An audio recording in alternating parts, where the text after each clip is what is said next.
What up? Salvador Briggman here. Welcome back to the Crowdfunding Demystified podcast. On this show, we talk about crowdfunding and we bring on real-world examples of people that are raising money every single week when it comes to campaigns on Kickstarter, Indiegogo, WeFunder, Seed Invest.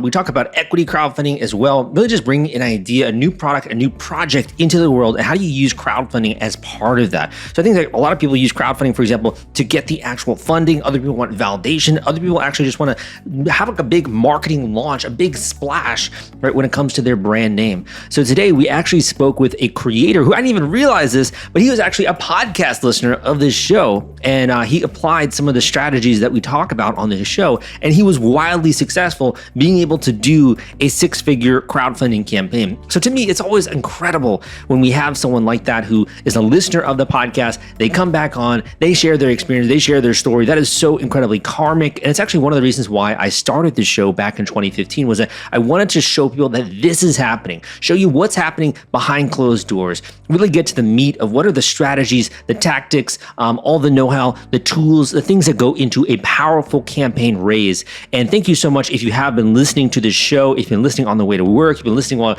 you're going to the gym, you're doing your laundry, whatever it is. I value you so much as a listener, and I do hope that you're taking steps every week towards your goal. So we're gonna get into that episode in just a second. In addition, along with this podcast, I also have my website, crowdcrux.com. I do my YouTube channel also, where I publish videos every single week on that channel. I also have a bunch of books out there when it comes to launching a new product, got courses, etc. Today, I wanted to introduce you to this free course that I have, which I think is honestly a perfect complement to this show.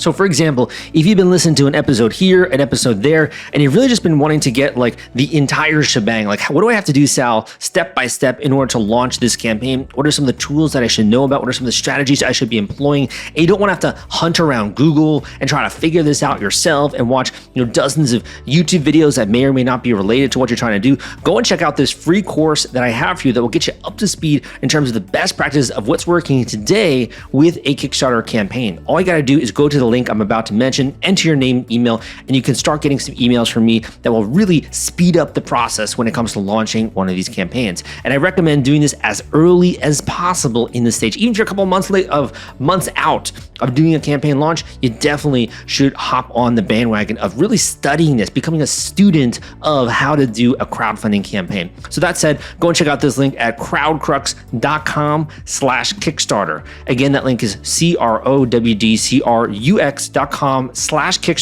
Crowdcrux.com/Kickstarter will take you there. Now, if you're like, okay, Sal, I'm going to join this free class that you got, but I also want to have like the textbook, right? I also want to be learning along with you. I also want to be able to take notes and even write in this book potentially. I really want to understand this. I have two great links for you. This is for the Kickstarter launch formula, which is really a great, in my opinion, great accompany or companion to this free course, because why not also be reading about this? By also having this sink into your brain while as you're actually going through this free program. So if you want to learn more about the Kickstarter launch formula, I have a paperback version of that book, and I also have an Audible version. So I'll give you the link to the Audible version at crowdcrux.com/Kickstarter audio. That link is crowdcrux.com/Kickstarter audio. You can get a free copy if you sign up for a free 30-day trial on Audible. That link again is crowdcrux.com/Kickstarter audio. Or I love writing in my books. I love taking notes in the sidelines and the margins. I love underlining things. To me, there's just something that's so incredibly beautiful about being able to have a book in my hands and being able to take notes and putting it on my bookshelf. Is like, look, I accomplished that process. I went through that and I got the results. If that's you as well, go and check out the link for the paperback version at crowdcrux.com/Kickstarter formula. Again, that's crowdcrux.com/Kickstarter formula. All right, man, let's get into this particular episode and discover not only why this individual was able to launch a powerful campaign, but also something that they didn't even announce publicly, which is the fact that they actually failed the first time that they did a crowdfunding campaign. So you're going to actually discover what they changed in the mechanism of crowdfunding in order to make it work in their favor to raise six figures on another website, another platform, Indiegogo.com, and it's coming up right after this. Hey guys, welcome back to the Crowdfunding Demystified podcast. Today we have an incredibly successful campaigner on the show who has raised over 100K on Indiegogo for HipStar, the best hands-free travel cart Really incredible campaign. We're lucky enough to have Igor, the creator, here on the show. Igor, welcome to the podcast. Thank you, Sal. I'm greeting all your listeners. Definitely. So maybe we can get started. Before the interview, you were mentioning you had actually done a campaign before. Is that right? Yes, I've done a campaign, HipStar, on a Kickstarter a few years ago, and it wasn't it wasn't really successful. So I was able to raise about 10K and didn't reach the goal.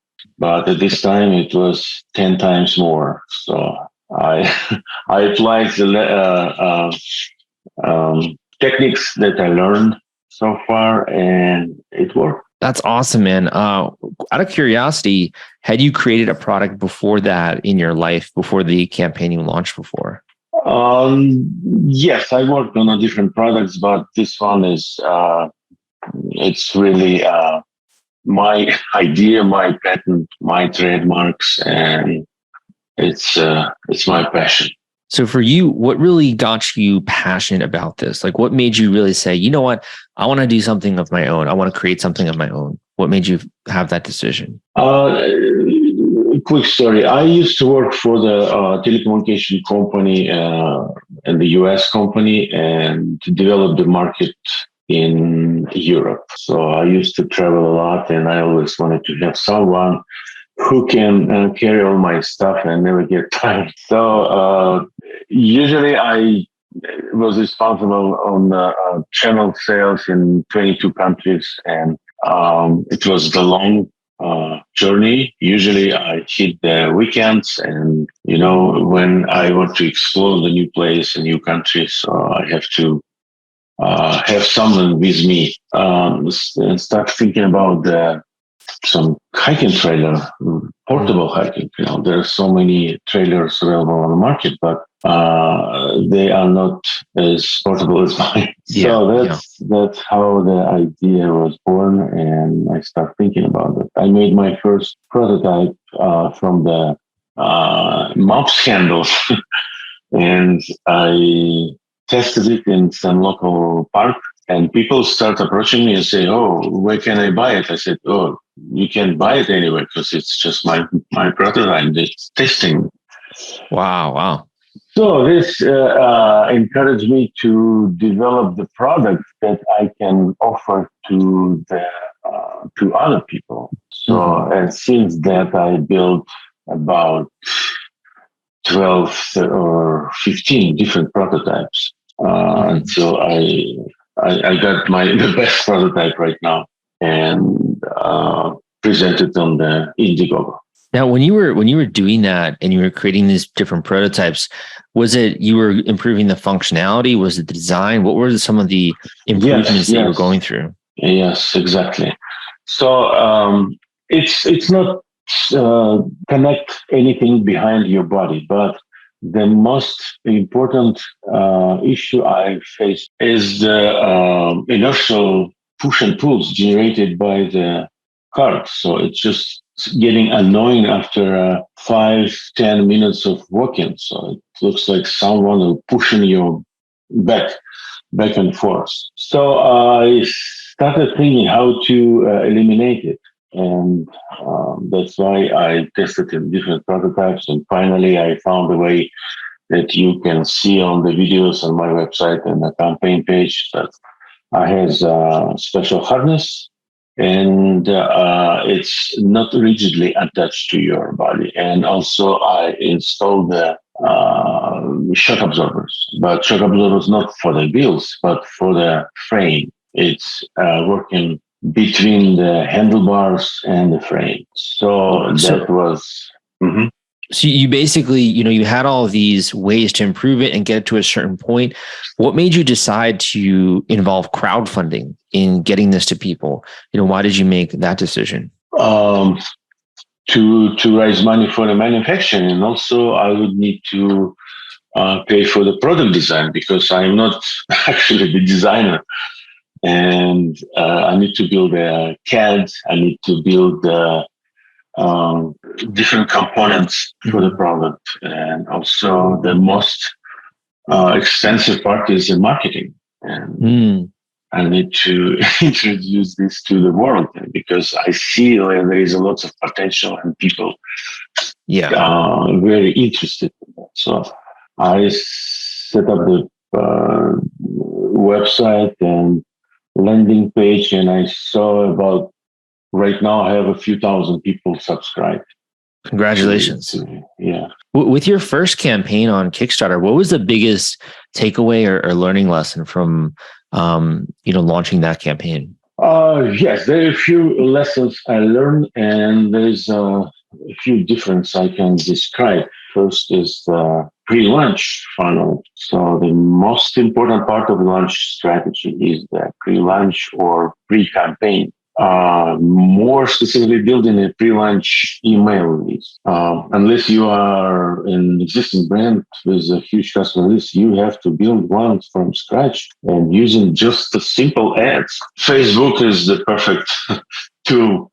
Facebook ads. So first of all, you have to find the hero image or hero video for your ads, and it doesn't have to be very long. It has to be concise. So, and the best way to build a pre-launch email list from scratch is to build a reservation funnel. So, a reservation funnel allows people to put, let's say, I put a $1 deposit to reserve the best discount on your product when you launch. So, and also you need to do lots of A/B tests to find your winning ad. Mm-hmm. And then you need to design the landing page. My first landing page was very boring, not attracting anyone. So yes, it was attractive, but not so many people signed up. So the key differences, I use a reservation funnel to collect not only the leads, but $1 deposits. So I changed the headline copy, make it simple and clearly states what the product is. There is also I'm just listening the must on your, what you have to have on your landing page. Sub-headline copy explain more details about the benefits.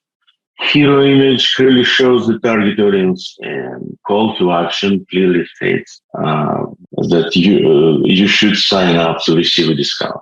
So one question on that, let's just say we send 100, the first time you set this up, right, you needed to improve it. So let's just say we sent 100 people to that initial landing page, right? What percentage would you say, how many of them would actually turn into an email?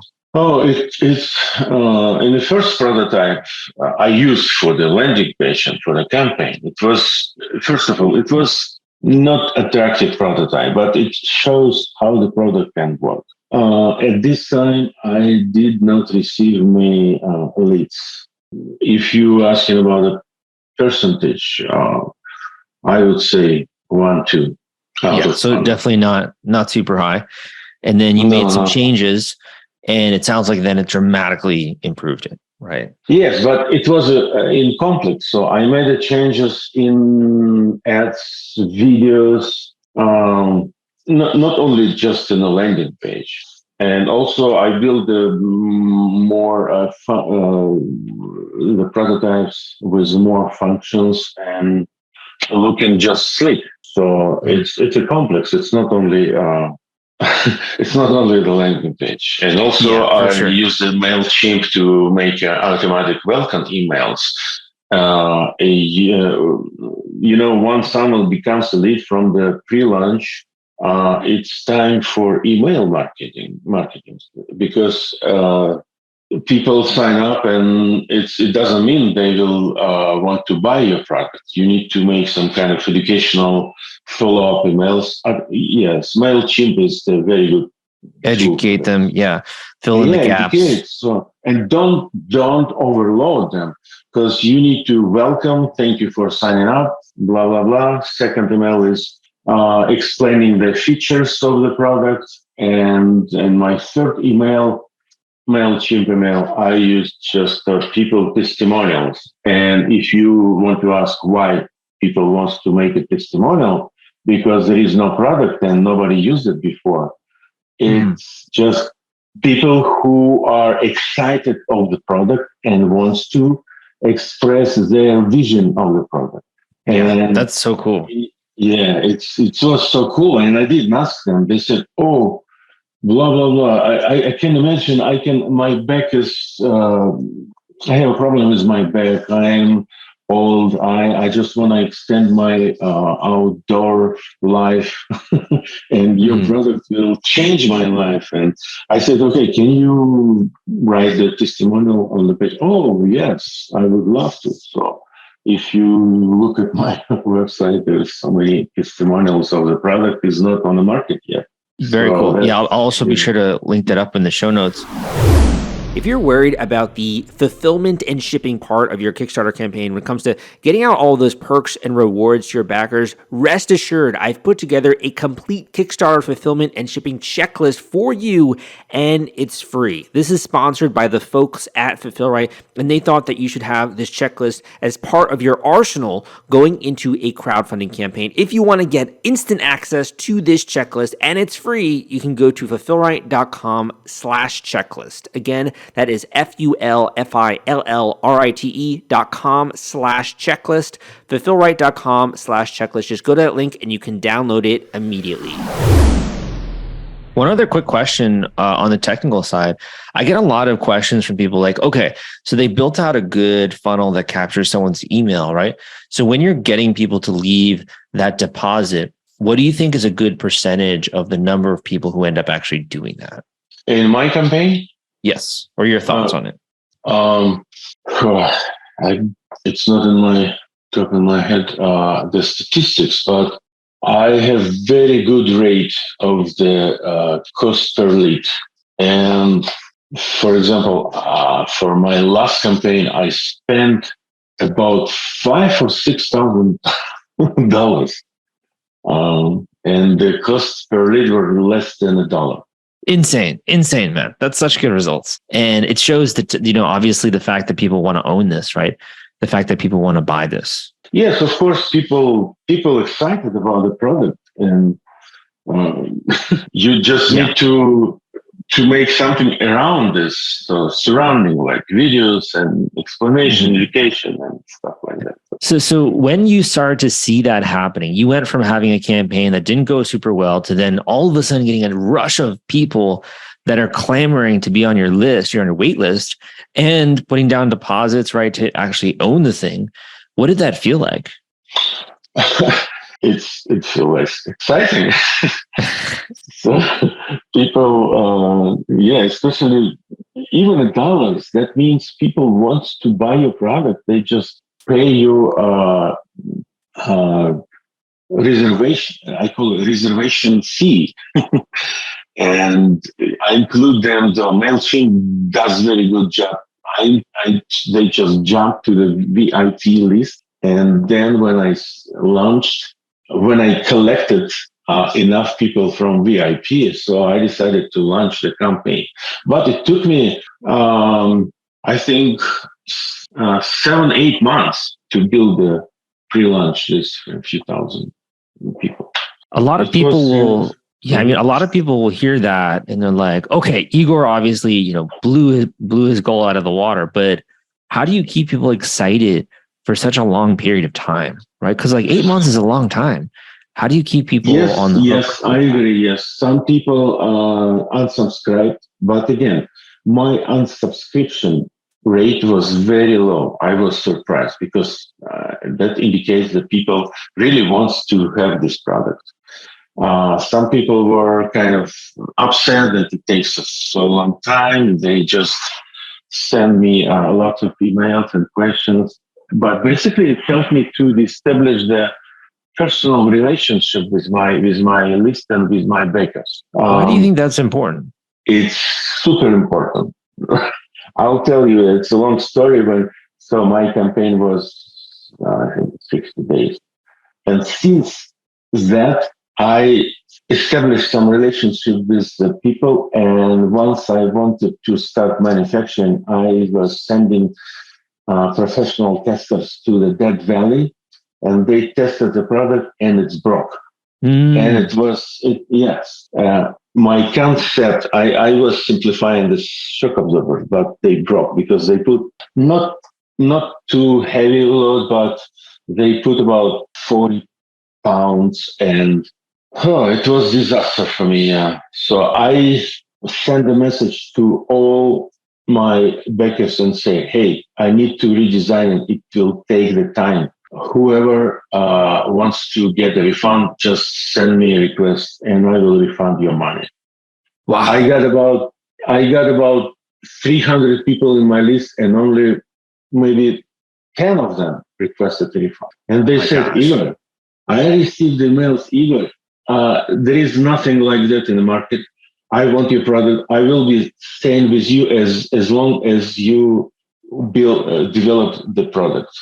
And I start sending that every week. I will start sending them my very detailed video, how I designed, how I improved from my shop. I just put the tripod and took a video of myself working on it. So I'm just start showing the customer that I'm working for them. I'm just improving the product they already like. So and it was awesome. So I can share my the emails from them and say, hey man, go ahead, do it. What I love about that, what I love about that is you're really involving your early adopter customers in the story of you bringing this to the world, right? Oh, yes. And yes, early adopters are about 5 years old and they're still with me. Yeah. And the fact that they see your struggles, it makes them appreciate the product so much more. And they actually view you as an inventor instead of just someone pushing another product out there. Yes, they treat me as an inventor, but again, I'm not only inventor. I had to learn all this, everything from the marketing. I made my patent, I made my trademark in 5 countries, and I worked on my digital marketing and social media. Everything I have to do it by myself. And yeah, if somebody say you are inventor, okay, I am an inventor, but I'm not only the inventor who holds the patent, but I am product designer, I am marketer, and you wear a lot of hats. It's not good to have everything in one hand, because it's in terms of for example, investors' point of view, it's kind of risky to have a one man who can do everything. But if he will die, everything, the product will die. But again, I didn't have any other choice. Of course, right now I'm raising money, and I'm going to hire more professional people who will be more professional. What kept you going when you need to actually learn all of these different skill sets and you need to continue to persist over a long period of time? What do you feel like kept you going, even when you sometimes will face failure, continuing to pick yourself up and continuing to plow forward? What kept you going, would you say? The feeling that so many people waiting for the product, so many real people. I know their names, emails, and I communicate with them. I can't just give up.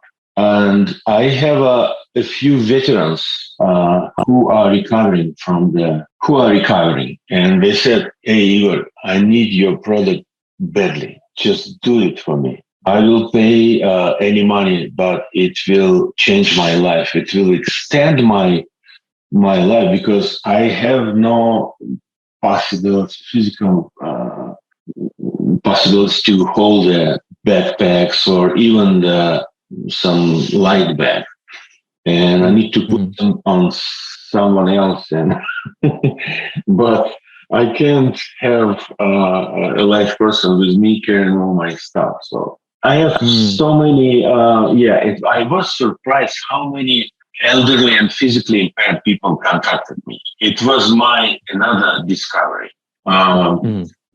Yes, especially the veterans, people who, again, as I said, recovering from the accidents or whatever. It's on my website. You can read all their testimonials. Yeah, for sure. So you launched the campaign, you did super well, right? And then did you also decide to go into Indiegogo InDemand? Is that a choice you made as well? Yes. Until I will start my e-commerce and manufacturing. So it's the InDemand is a transition from the crowdfunding to the e-commerce. And it looks like you've also raised, you've raised a bunch more as well, right? In InDemand. InDemand, yes. But keep in mind, to save money for the manufacturing, right now I'm focusing on manufacturing. So my manufacturing team is also, it's my another discovery. They do a very good job. And they located in China, in Ningbo. Mm-hmm. So, I'm lost. So basically, you decide to continue the campaign. You start to do well, and now you're in demand. You're continuing to raise funds. I wanted to say I cut all my marketing fund budget, and right now I'm paying about $1 a day, but still getting the orders, pre-orders. Insane, man. That's such good results, bro. So one of the questions I had for you is, looking back on this experience, having done, the campaign, and now you have a bunch of backers and things like that. What do you feel like is going next? Are you going to continue to launch new products? Are you going to develop this one? What's the goal when it comes to HipStar? The next is going to be shipping and fulfillment. Right now, I received the new samples from the manufacturer, and I found lots of flaws and issues. So right now we are fixing all the issues because people. Okay, can you imagine? I was planning to start launch in July last year, and I was delaying a few times and explaining why. So first it was the broken prototypes and bad design, blah, blah, blah. But I said, okay, guys, here is another delay. Will be a few months new delay for about 3-4 months, another delay. Mm-hmm. So I plan to start shipping in March. And again, I said, got it. If you want your money back, just let me know. But after that, nobody asked the money. So my next step is to fulfill this over 300 customers and generate more aggressive marketing campaign. And I know it will work well. Mm-hmm. Mm-hmm. So important. Because I don't have any campaign and still getting the pre-orders. Yeah, you have momentum. You have a lot of momentum. Yes. One other quick question, just to kind of rewind the clock. I get a lot of questions as well, and you did decide to do a campaign on Indiegogo. Is that right? Yes. What made you decide to choose Indiegogo over Kickstarter when it came to this? Okay, I learned a lot, and to be short and long story short, Indiegogo is the best platform for the product like myself. That's what I learned. Kickstarter is for a little bit different product. But Kickstarter at that time, it has more traffic than Indiegogo. That's why I decided to. Actually, I was listening your podcast since 2016. No way, man! That's awesome. I didn't know that. Yeah. Yes, and you have you have we got a lot of episodes. News. Yeah, you have lots of newsletter about that. Kickstarter versus Indiegogo. So, and you are one of my influencers who suggested to go to the Indiegogo with a product like HipStar. Okay, interesting. I didn't even know that. That's great to hear. It worked out. No. You did a lot for me. Oh, thank you, man. That's great.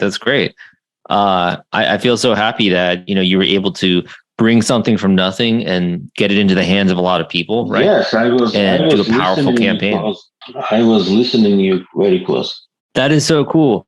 It's a great example, I think, of you being a listener, applying some strategies, getting results, then coming back on the show and showing other people that this is possible. Absolutely.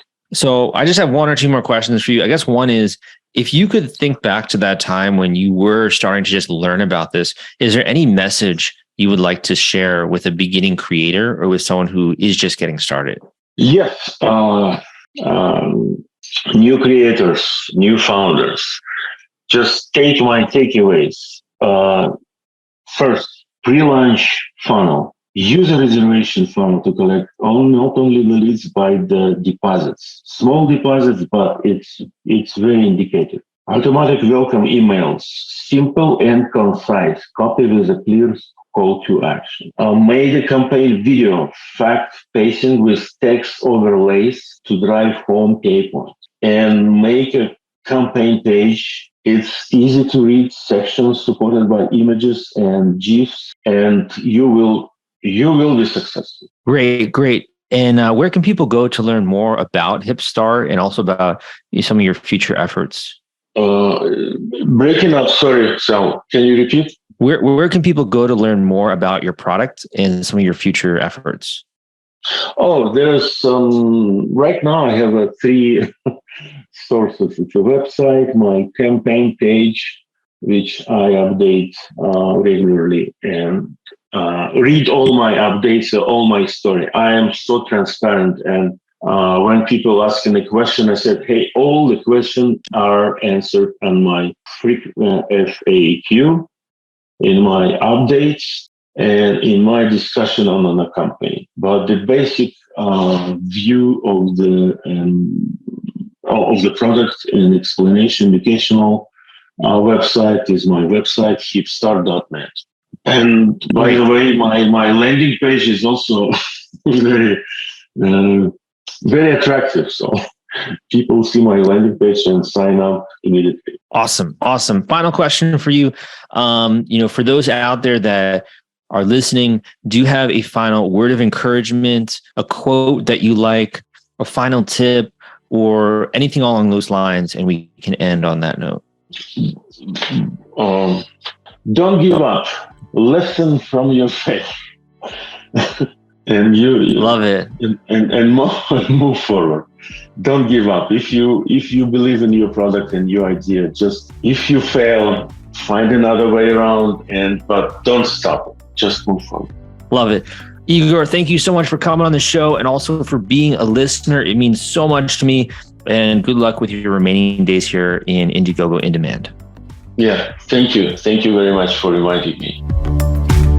Thank you for listening to this episode of the Crowdfunding Demystified podcast. Again, my name is Salvador Briggman. Hope you learned a ton on this episode. And honestly, I think that Igor brought his A game. Man, tons of valuable tips, tricks, things that were shared in this episode that if you employ can literally help you raise thousands of dollars with a crowdfunding campaign. I mean, you got to value that. And I really respect the man as well for coming back on the show after he did have a failure, turned it into a success, was a listener of this podcast, and came back on and shared his story with you guys. To me, that's just an incredible example of persistence, of learning, of taking the craft seriously, of really becoming a student of crowdfunding, being willing to buckle down, study the people that have come before, right? Study what works in terms of getting results, the processes that you have to follow in order to really win the game, right? It'd be crazy if you went and you tried to play a game, let's just say play a game of chess. I love playing chess, man. And if you decided to go and play that game of chess, if you didn't learn any chess strategy, you're going to get your butt whooped, right? If you don't know what you're doing. Same thing if you're going to play poker, right? The more you understand the strategy, the more you understand the tactics, you can win the game really easily, just like that, right? Because you have an informational advantage. So the best way to have an informational advantage is just to become a student of this craft, to really sink your teeth into this, to really try to understand the mechanics of crowdfunding. So first of all, go and check out that free course that I mentioned at crowdcrux.com/Kickstarter. Again, that link is crowdcrux.com/Kickstarter. That link will take you to the free course. Enter your name and email, and you can join and begin to get some emails from me. But if you're someone in the audience who's like, you know what, Sal, I got a busy life, man. Maybe I got another business or maybe I got a career. I don't have time to necessarily be learning all of this. I really want to speed up this process. I want to put this on light speed, right? I really want to invest in the best when it comes to my success. I want to surround myself with the right people. I want a rock solid team. I want to know all the tricks and the tools and all that, but I don't want to have to do all of this reading and education to really get there. I just want this delivered straight to me and understand exactly what I do to have a powerful campaign launch and raise 6 to 7 figures from my campaign. If that sounds like you should definitely book a one-on-one coaching call with me. And I would even recommend doing this early in the process because it's kind of like playing golf. I don't know if you'd like to play golf. Like occasionally I like to play golf. I'm not that good, but I do enjoy it. I do think it's kind of like a Zen activity, right? After a long day at work, you play some golf and you're just like, it feels so peaceful, right? So sometimes when you're playing golf, just changing your stroke a tiny bit or changing the angle of the club, the face of the club can have a huge impact on how you hit the ball. And it can literally change from you going in the gutter, you going in the trees or in the bushes, to you hitting far down the fairway, really straight shot, right? That you're like, ooh, that felt so good, right? And that was just a tiny little change. And that's the same thing is true when it comes to a campaign launch. Just a tiny little change in the early days can have a really big impact when you do go live with a crowdfunding campaign. And as you saw with this example, just changing a couple of metrics with this particular podcast, this individual, this guest, just changing a couple of things led to a big success for him. So if that sounds like something you're interested in, you should definitely invest in booking a one-on-one coaching call with me. These are comprehensive, individual one-on-one coaching calls where I really bring my A game, take that entire library of crowdfunding that I have up in my head and apply that to your exact campaign, your exact situation, your industry. Is one of the best investments which you can make when it comes to really setting up the foundation for a crowdfunding campaign launch. So if that sounds interesting, go to the link I'm about to mention, book a one-on-one coaching call with me, and we can get that scheduled ASAP. That link is crowdcrux.com/coaching. Again, that link is crowdcrux.com/coaching, crowdcrux.com/coaching. We'll take you there and we can get that call scheduled ASAP. Thank you so much for tuning into this episode. If you did like my show, if you like the way that I bring my energy, my enthusiasm, my passion for my work, please leave me a positive rating and review on iTunes. It's such a nice way to help out the show. And it shows as well other people that this is worth their time listening to if you did find some valuable tactics and tricks in this particular episode. Again, man, my name is Salvador Briggman. Take some action this week. Go and hit the grindstone. Thank you so much for listening, and I will see you next time.